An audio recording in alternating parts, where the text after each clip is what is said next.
Prologue. The Beach of Black Sand, February 19, 1945. 09:02 a.m. Green Beach, southeast coast of Iwo Jima. The first wave of the 28th Regiment, 5th Marine Division, didn't land on a beach. They stepped straight into the open furnace of hell. The moment the rusty, salt-corroded ramps of the LVTP-5 amphibious tractors crashed into the surf, the air over the island ceased to be transparent. It instantly thickened, turning into a solid, vibrating wall of white-hot lead, mortar shrapnel, and volcanic dust. Japanese General Tadamichi Kuribayashi, the commander of the defense, had committed a tactical revolution that would cost the Americans thousands of lives. He forbade his soldiers from senseless, suicidal banzai charges. Instead, he turned this tiny, sulfur-smelling piece of rock into the densest defensive network in human history. 800 concrete pillboxes per square mile. All were connected by underground tunnels, ventilation shafts, and hidden passages that U.S. intelligence didn't even suspect existed. The platoon of Corporal Tony Stein, a 23-year-old kid from Dayton, Ohio, was pinned to the ground 30 seconds after their boots touched dry land. And it wasn't land. It was soft, treacherous black volcanic ash. Feet sank into it up to the ankles, and if you tried to run, up to the knees. This sand offered no leverage. It sucked men down, making any maneuver agonizingly slow.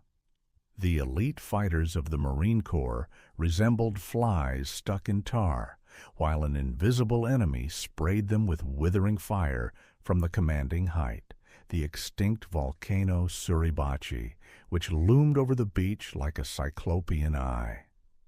Chaos defied description.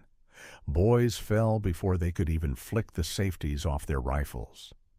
Corpsmen screamed, trying to bandage the wounded, but their voices drowned in the monstrous roar of 320-millimeter Japanese spigot mortars, shells the size of oil drums that, upon impact, left craters 15 feet deep and threw shrapnel for 100 yards. "We can't stay here," the sergeant screamed, his face gray with ash. "Forward! To the terraces!" But there was nowhere to go. Standard Marine infantry weapons proved useless. M1 Garand rifles were precision instruments, but too slow to suppress pillboxes. Barr's Browning automatic rifles had a magazine of only 20 rounds and a fire rate of 500 rounds per minute. Japanese gunners inside the concrete bunkers simply waited out the short bar bursts, then, while the American was reloading, opened torrential return fire, cutting down everything that lived. The platoon didn't need precision. They needed fury. They needed a wall of fire. But Corporal Tony Stein wasn't firing a rifle. And he didn't have a bar. He was holding something that didn't exist in any U.S. Army field manual. Something that would have made an ordnance officer in Washington turn gray with horror just by looking at the blueprints. It looked like a mad gunsmith's nightmare from the post-apocalypse. A crude, heavy, angular piece of blued metal over a meter long, with protruding electrical wires, a strange wooden stock welded on by hand, and a canvas belt of ammunition wrapped around Stein's left arm like a giant venomous snake. It was the Stinger, and it was waiting for its moment. Chapter 1. The Toolmaker from Dayton. To understand how one man could change the course of battle on an entire sector of the front, we have to go back. Before the world knew him as the man with the machine gun, Tony Stein was a man with a micrometer and calipers. Dayton, Ohio, 1940. The industrial heart of America beats to the rhythm of steam hammers and lathes. Young Tony Stein works as a toolmaker at a factory. It is important to understand. He wasn't a simple assembly line worker turning the same nut all day. He was a toolmaker. This is the elite of the working class. A man in this profession must feel metal with his fingertips, understand tolerances in the thousandths of an inch, know how hardened carbon steel behaves under heat, and how complex kinetic mechanics work. It was there, in workshops soaked in the smell of machine oil, ozone, and metal shavings, that his unique mind was formed. He learned to look at a mechanism not as a sacred cow that cannot be touched, but as a set of engineering problems requiring solutions. If a machine worked slowly, Tony disassembled and modified it. If a factory part broke, he machined a new one, stronger and lighter than the original. When the war started and he enlisted in the Marine Corps in 1942, Stein was the perfect recruit. Strong, physically enduring, technically literate, disciplined. He passed through the hellish jungles of Guadalcanal and the meat grinder of Bougainville, earning a reputation as a guy who could fix a jammed Browning machine gun under mortar fire using only a penknife, a piece of wire, and a curse word. But it was the experience of these jungle battles that planted a deep professional anxiety in him. Stein saw his comrades die because standard infantry weapons lacked the fire density to suppress a camouflaged enemy. 8 rounds in a rifle, Stein grumbled, cleaning his weapon after a fight. 8? That's a joke. While you're jamming in a new clip, you get killed 3 times. So what do you suggest, Tony? The guys asked. Carry a tripod machine gun with you? I suggest finding a way to make the Japanese afraid to stick their noses out, he replied. Intelligence reported that their next target, Iwo Jima, would consist not of palm trees and huts, but of solid reinforced concrete and volcanic rock. 500 rounds per minute from a bar isn't enough to make a fanatic in a bunker hunch his shoulders, Stein told his squad mates. We need a circular saw, not a hammer. We need something that cuts concrete. No one at headquarters listened to him. Regulations are regulations. But Tony Stein wasn't used to waiting for permission from people who had never held a welding torch. Chapter 2. The Airplane Graveyard and the Birth of a Monster Marine Corps Base, Oahu, Hawaii. January 1945, 3 weeks before the landing. The supply base looked like a giant scrapyard rusting under the tropical sun. Here lay the carcasses of machinery returned from brutal battles in the Pacific. Tanks with holes in their sides, trucks without wheels, and most importantly, planes. Hundreds of wrecked fighters and bombers. Stein roamed this boneyard of aviation like a predator. He wasn't looking for souvenirs. He was looking for a specific mechanism. His professional gaze fell upon the fuselage of a Douglas SBD Dauntless dive bomber that had made a hard landing. The wings were bent, the fuselage riddled with shrapnel, but the armament remained intact. Inside the wing of the Dauntless sat an AN-M2 .30-06 caliber machine gun. To a regular grunt, it was just a heavy piece of useless iron. But Stein saw hidden potential. The AN-M2 was the evil, steroid-pumped brother of the standard infantry Browning M1919. It was created for brutal aerial dogfights, where a pilot has only fractions of a second to hit a passing Japanese Zero fighter. To achieve this, designers lightened the bolt, used special springs, and added a unique part, a recoil booster on the muzzle. The result was staggering, 1,350 rounds per minute. This is 3 times faster than any infantry machine gun of the time. This is 22 bullets per second. The sound of this weapon firing didn't divide into separate pops. It merged into a single, low, eardrum-shattering roar, sounding like giant canvas tearing apart. Stein, using his connections with rear echelon mechanics and a couple of bottles of captured whiskey, traded for the machine gun. He dragged it into his battalion's field workshop, covered the windows with tarp, and turned on the light. The magic began. Transforming an aircraft machine gun into a handheld infantry weapon was a true engineering nightmare. Stein faced 4 fatal problems. 1. The weight problem. The naked gun weighed 25 pounds, with ammo, fully 45. But Stein was a strong guy, a former laborer. Weight didn't scare him. Heavy is reliable, he decided. 2. The ergonomics problem. The aircraft gun had no stock. It was mounted rigidly to the plane's frame. Stein found a broken M1 Garand rifle. He ruthlessly sawed off the wooden stock. Then, heating steel strips with an oxyacetylene torch, he welded a crude but reliable bracket, connecting the rifle wood to the machine gun's metal receiver. 3. The firing problem. The AN-M2 didn't have a normal trigger. In the plane, it was controlled by an electric solenoid. The pilot pressed a button on the stick, and an electric impulse tripped the sear. Stein didn't redesign the mechanics. That was too complex for field conditions. He acted like an electrician. He found a powerful 24-volt battery, packed it into a canvas ammo pouch, and hung it on his belt. He ran thick copper wires to a homemade button he called the switch. He taped it to the neck of the stock with electrical tape right under his right thumb. 4. The stability problem. At such a rate of fire, the recoil should have ripped arms out of sockets. Stein stripped the bipod off a bar machine gun and bolted it to the perforated barrel cooling jacket so he could fire from the prone position. When he finished, the stinger lay before him. A Frankenstein weapon. Ugly, black, with protruding multicolored wires, crude weld marks, and a wooden stock that looked alien on this monster.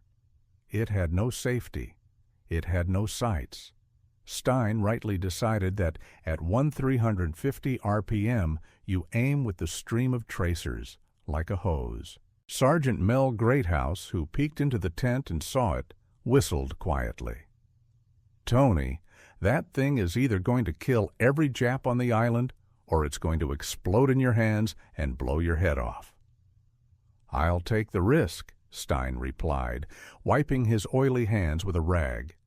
"Because with a bar, we're definitely dead." Chapter 3. Trials on the Edge of Court-Martial. Creating the stinger was only half the job. Making it work without killing the shooter in the process was the real challenge. And hiding the tests from superiors who threatened court-martial for destruction of government property and theft of aviation armament was a mission worthy of a spy thriller. The testing ground Stein chose was at the farthest, wild edge of the base in an abandoned gravel quarry. It was the only place on the island where the roar of an aviation gun might pass for the noise of heavy engineering equipment or engine run-ups. The first field test ended in catastrophe. Stein mounted the prototype on an empty wooden crate to check stability. He connected the battery terminals, wrapped in blue tape. Sergeant Greathouse stood nearby with a fire extinguisher at the ready. "Ready?" Greathouse asked. "Switching on," Stein exhaled. He pressed the button. The gun didn't just fire, it went berserk. Without the heavy aircraft mount to dampen vibrations, the recoil threw the 45-pound weapon backward with the force of a sledgehammer strike. The Garand stock couldn't take the load. It snapped at the weld seam with a nasty metal screech and slammed into Tony's chest, knocking him off his feet.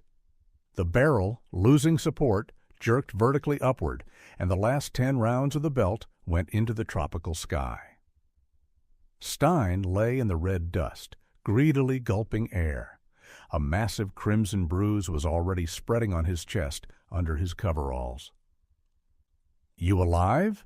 Greathouse leaned over him. Tony spat blood. There was no fear in his eyes, only the cold anger of an engineer who had made a calculation error. "The weld failed," he rasped, getting up. Recoil vector is too high. We need steel gussets for reinforcement, and I need to change the stock angle 5 degrees down so the impulse goes into the shoulder. The next 3 nights turned into technical hell. Stein didn't sleep. He stole electrodes from Navy welders. He redesigned the stock structure 3 times until he found that perfect angle. On the 4th day of testing, when Stein and Greathouse went out to the quarry for the final test, Lieutenant Bradford, the battalion ordnance officer, found them. He was driving by in a jeep and heard the sound, a sound impossible to confuse with anything else. The jeep flew into the quarry. The lieutenant jumped out, red with rage, hand on his holster. "Corporal Stein, what in the hell is this?" he screamed. "Did you steal an aircraft gun? Do you realize what you've done? This is theft of federal property. This is a court-martial, Stein. Turn that in immediately." This was the moment of truth. Tony slowly disconnected the battery, but didn't hand over the weapon. He looked the officer in the eye. "Sir, with all due respect, in 2 weeks we land on Iwo Jima. Intel says concrete bunkers with walls a meter thick. Your standard bar won't touch them. It just scratches the paint. But this thing—" Stein patted the hot cooling jacket. "This thing cuts concrete like butter. Let me show you." Lieutenant Bradford was a strict stickler for rules, but he wasn't a fool. He knew what awaited them on the beaches. "You have 1 minute, Corporal. If that thing jams or misses, I will personally strip your stripes and send you to the brig." Stein nodded. He pointed to an old concrete block 70 meters away.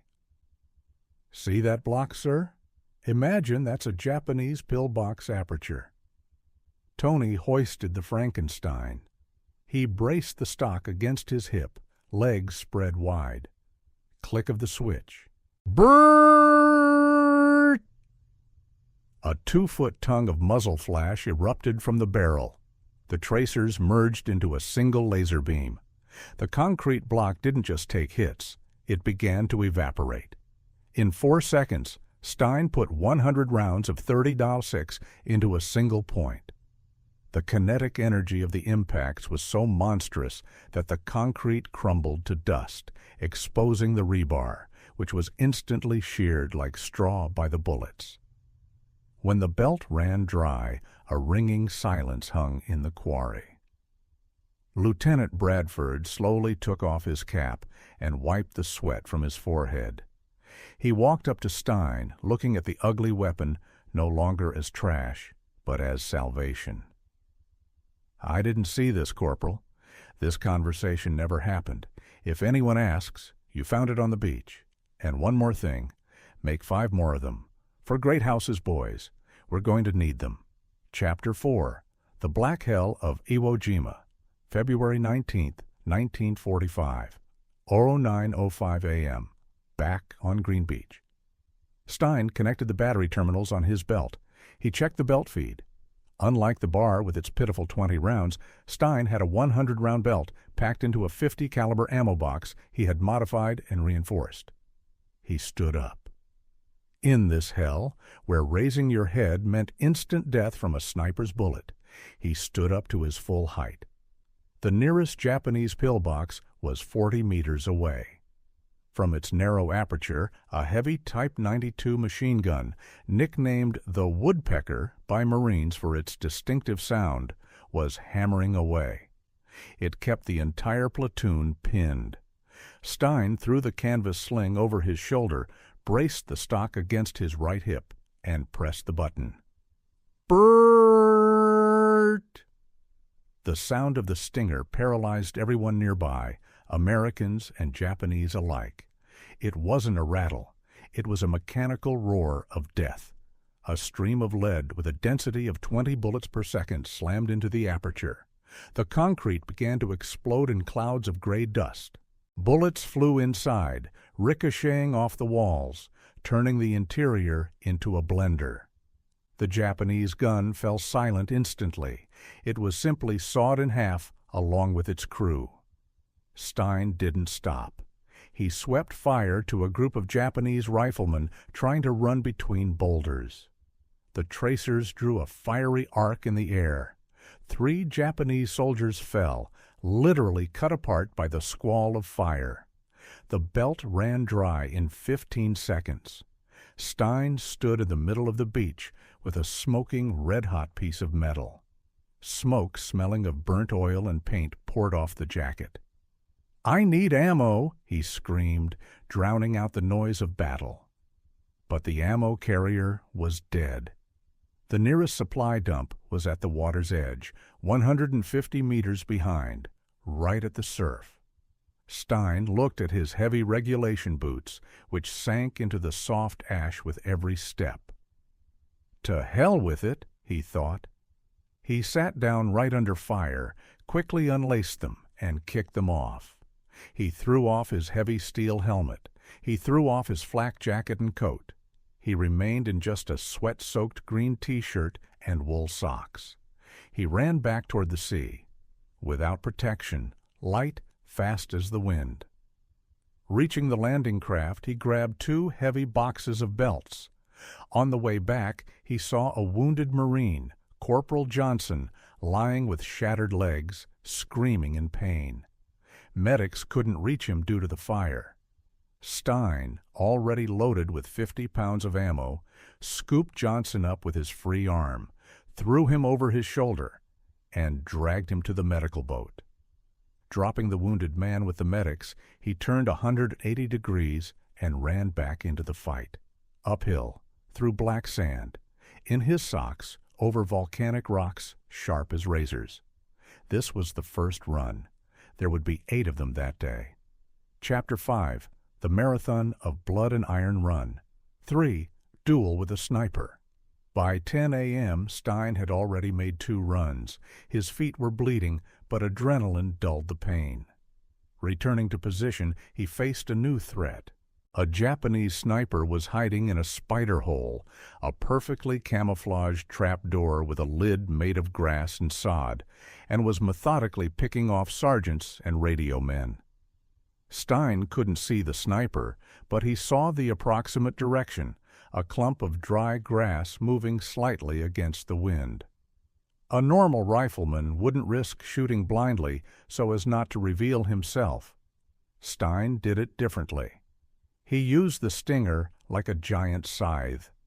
He pressed the button and simply mowed the entire suspicious patch of terrain. Hundreds of bullets plowed the earth to a depth of 2 feet, exploding sod and stones. The sniper fire stopped.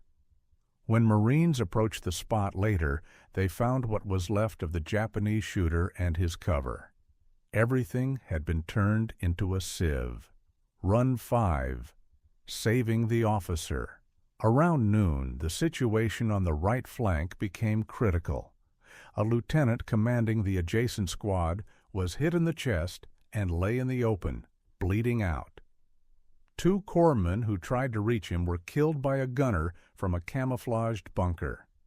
Stein, just returning with another load of ammo, and still shoeless, saw this. He had a loaded stinger in his hands. He jumped out into the open, becoming the perfect target. "Look at me, you bastards!" he screamed at the top of his lungs. He opened overwhelming fire from the hip, suppressing 2 enemy positions simultaneously. The Japanese instinctively ducked away from the wall of flying lead, crumbling the rocks in front of their apertures. Those 3 seconds were enough. Stein, without stopping firing one-handed, holding the 40-pound machine gun by the grip and sling with incredible muscular effort, used his other hand to grab the lieutenant by the webbing straps and jerked him into the nearest crater. He saved the officer, shielding himself only with the density of his own fire. Run 7. Technical crisis. By 2 p.m., the Stinger began to die. Aircraft machine guns are designed to be cooled by the rushing stream of freezing air at 10,000 feet. Here, in the heat of a tropical day and continuous firing, the metal began to fail. The barrel glowed cherry red. The jacket hissed like an iron someone had spit on. Thick black smoke poured off it. During an assault on another bunker, the gun jammed. Stein pressed the button. Silence. The enemy was 20 meters away. The Japanese, hearing the silence, realized the Hell machine was dead and began to rise to throw grenades. Stein dove behind a rock. Bullets struck sparks above his head. Anyone else would have ditched the broken weapon and grabbed a dead comrade's rifle. But Stein was a toolmaker. He knew his machine down to the screw. He whipped out his multi-tool. His fingers, covered in blisters from burns on the hot metal, worked with incredible speed. He popped the receiver cover off. The diagnosis was instant. A brass casing had swollen in the chamber from the heat. The extractor had ripped the rim off, leaving the casing inside. Stein grabbed a heavy rock and struck the charging handle with all his might, forcing the casing out with brute force. The mechanism clanked. He realigned the belt, twisted from the heat. He tightened the battery terminal that had rattled loose from vibration. "We're still in business, baby," he whispered to his Frankenstein. He popped up from behind the rock exactly at the moment a Japanese soldier wound up to throw a grenade. Brrrrt! The burst tore the grenadier apart before the grenade even left his hand. Run 8, the last stand. By evening, the beach was littered with bodies. The water at the shoreline had turned red. Stein had made 8 full runs for ammo, each time running to the sea, each time carrying a wounded man on his shoulders back to the boats, each time carrying crates of ammo back to the fight. His socks had long since turned to rags. His feet were a continuous bloody wound from cuts on the volcanic glass. He was completely dehydrated, deafened, exhausted to the limit of human capability. But the battle didn't stop. The platoon had pushed inland, but was cut off on a rocky ridge. The Japanese launched a counterattack, trying to push them back into the sea. The Marines were out of ammo. The Stinger was the only weapon capable of holding back the massive onslaught. But its life was ending, too. The rifling in the barrel was worn smooth. The bullets were starting to tumble, flying keyhole, but at a distance of 50 meters, this made enemy wounds even more horrific. "Fall back," the sergeant ordered. "We'll dig in on the next ridge." "I'll hold 'em," Stein replied, changing the last belt. He remained alone in a small crater, the silhouette of a man with a huge machine gun against a bloody sunset. When the Japanese charged with fixed bayonets, screaming, "Banzai!" Stein unleashed the remainder of the ammo load. It was a wall of fire. He swept the barrel side to side like a fireman with a water hose. The last 150 rounds left the gun in 7 seconds. It was enough. The attack choked. The Japanese simply couldn't pass through this rain of lead. When the gun finally fell silent for good, Stein, staggering like a drunk, got up and ran to his lines. He carried his Stinger in his arms like a child.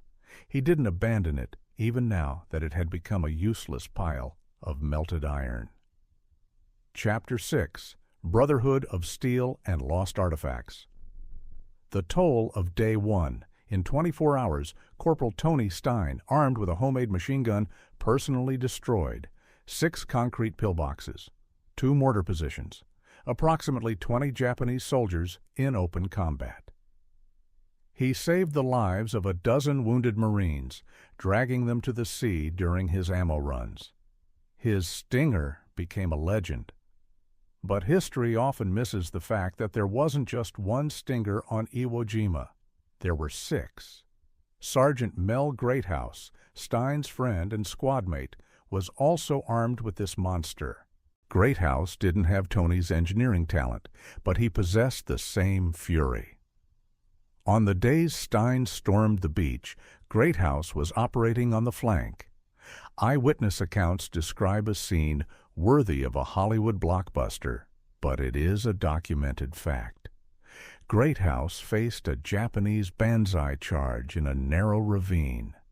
About 40 Japanese soldiers with fixed bayonets charged the Marine position. Greathouse didn't have time to reload.